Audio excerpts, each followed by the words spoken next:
Now, the Intergovernmental Authority on Development-IGAD is calling for a united regional response in the management of desert locust and other transboundary pests. Each IGAD member state has been urged to harness innovative technologies such as the use of drones, satellite monitoring systems to increase vigilance, as well as digital data for transboundary pest surveillance, monitoring and control operations. Transboundary pests such as desert locusts, quail birds and the fall armyworms have in recent years been a threat to food security and livelihoods in the Horn of Africa region.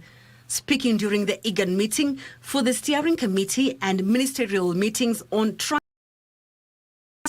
representatives and ministers from 7 countries resolved to adopt a common approach in the management and control of the migratory pests.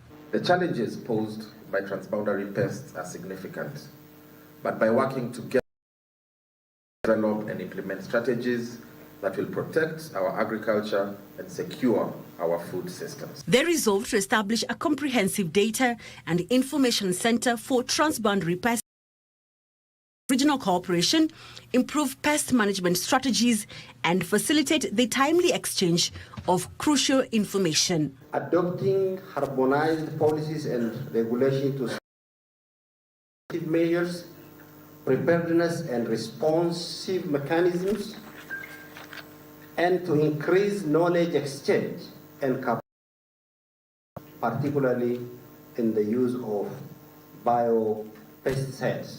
And I am confident that our collective efforts will yield meaningful and impactful outcomes. Research and development, as well as fostering innovative technologies, is expected to minimize harm to the environment.